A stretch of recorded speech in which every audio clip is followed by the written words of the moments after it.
Hello, everybody, and welcome to the Tip of the Ice-Burgh podcast, your home for Pittsburgh Penguins news and analysis. You can find us on YouTube at Tip of the Ice-Burgh, or you can catch us anywhere you get your podcast from. It's a bonus episode on this Friday, as we did miss our Wednesday live stream, so we're going to run down our typical Wednesday topics for you here on this Friday, including a week in review, a look at what's upcoming for the Pittsburgh Penguins, and of course, our 3 stars of the week. Let's kick things off with the week in review. The Penguins, over the past week plus, are 1-1-2, another losing record for the boys in black and gold. It all started with an overtime loss to the Detroit Red Wings on home ice. In that game, at least, they fought back, right? They get down 2-0. They fight back. They force overtime. They're not able to get the job done, but it seems like they were trending in a better direction. Now, you'd want to win against a team below 500. That's where the Penguins have made their hay this season, because they have only one win against teams above 500, but unable to get that second point against the Detroit Red Wings. And then from then on, the next 3 games did not go well. First and foremost, they were embarrassed by the Columbus Blue Jackets 6-2 on Friday. That was Tristan Jarry's first start back from his conditioning stint. He gives up 2 goals on the first 4 shots of the game, and the Penguins just never have their footing in that one. They lose 6-2 to a division rival, and then the next 2 games, this is where we have a lot of issues coming up. Blown 3-goal lead against the San Jose Sharks. They do fight back and win that one in a shootout, but then a blown 2-goal lead on Tuesday evening to the Tampa Bay Lightning. This is becoming a major issue. And by becoming, I mean this has been a major issue for the Penguins, not just this season, but over the past several seasons. And that's when you start to look at maybe not the players on the ice, because let's face it, 2 years ago, Kyle Dubas comes in, he overhauls the roster. Last year, the Penguins missed the playoffs, he overhauls the roster. A lot of the roster you're seeing right now is not the same that it was 2 years ago, whenever these problems with holding leads began.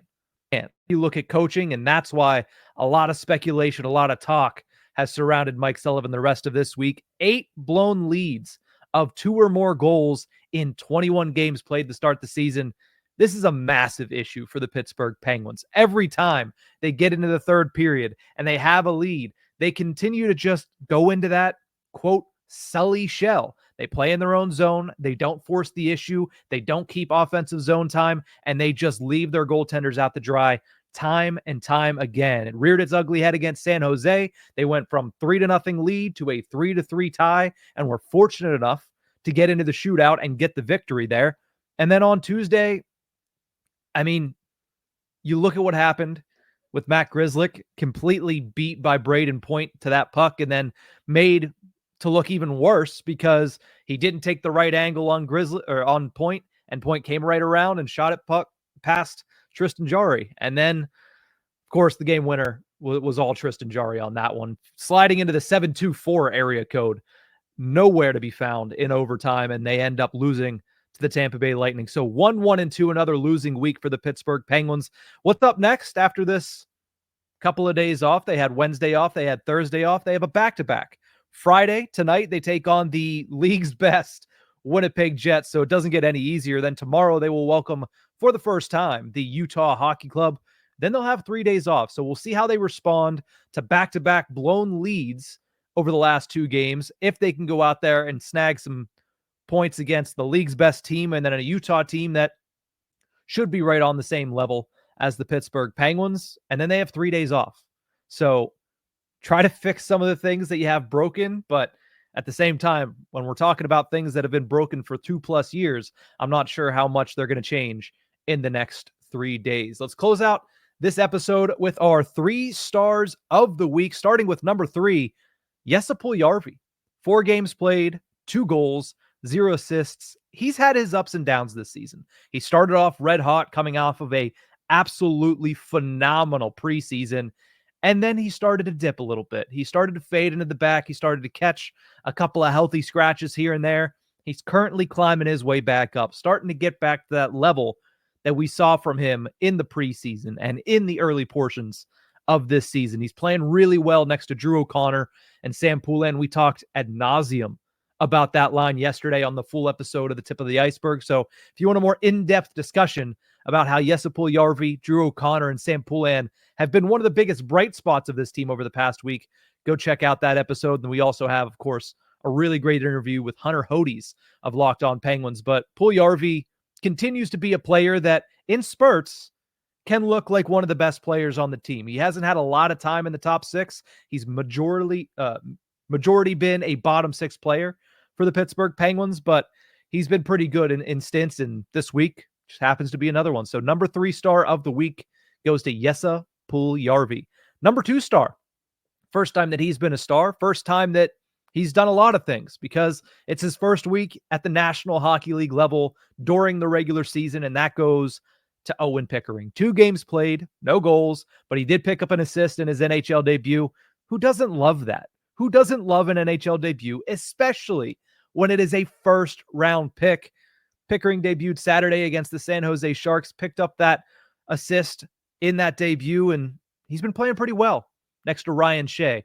The Lions, yesterday at practice, I should say, had him alongside Ryan Shea as the third pairing ahead of Graves and St. Ivany. So even with Kris Letang back, we might still see a little bit more of Owen Pickering. And that just goes to show you how well him and Ryan Shea have played together. I mean, 71% of the shot attempts at 5-on-5, outshooting opponents 13-6 when Pickering and Shea are on the ice, out-chancing them 12-4, high-danger chances 8-0.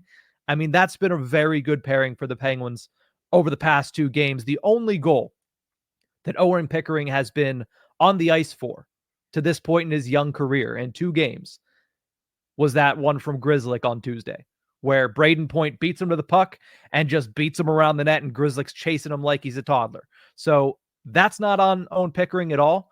I'd say he's been playing very good hockey. The one thing I'll say is a couple instances, there have been a few moments where he struggled a little bit. He misplayed a couple of 2-on-1s on Tuesday. And that's the big thing that you're looking for now going forward is, hey, you made those mistakes. Now it's time to correct those mistakes when you get into those situations again, especially on a team like the Penguins, who are going to put their defenders in those situations time after time after time. The one time it was a 2-on-1, he stayed on his feet. He couldn't stop the pass from going cross ice. He didn't take away enough of the passing lane. It gets across. Tristan Jarry makes the save. The next time, he goes off of his feet. He lays out, and I believe it was either Kucherov or Hagel was carrying the puck down the zone and just patiently waited, let Pickering slide right by, and it became a pseudo 2-on-1 right in front of the net. So that's the one thing that he has to clean up. But outside of that, he's looked pretty good. He's been physical. He's been using his weight, his size very well in a lot of these games. I've liked what I've seen from the youngster and Owen Pickering. And because of that, he gets the 2nd star of the week. And to close things out, the number 1 star of the week, this might be the only time I put him at number 1, Anthony Beauvillier.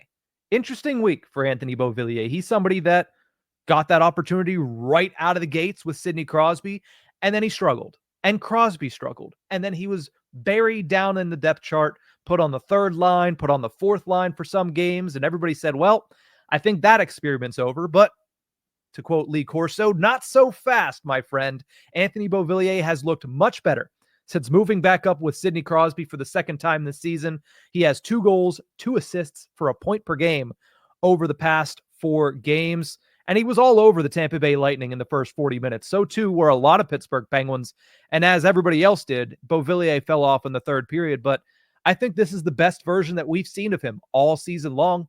It's translating to results. It's translating to opportunities. I like what I'm seeing out of Anthony Beauvillier. So a little bit of a weirder week with the 3 stars of the week here. Jesse Puljujärvi gets the 3rd star with 2 goals, no assists. Owen Pickering, after making his NHL debut, makes his 3 stars of the week debut at number 2. And then at number 1 is Anthony Beauvillier. But that's going to do it for this bonus episode of the Tip of the Ice-Burgh podcast. Penguins taking on the Winnipeg Jets tonight.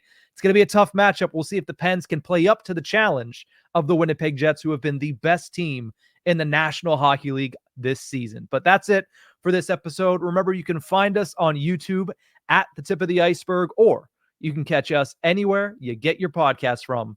We'll see you guys next time.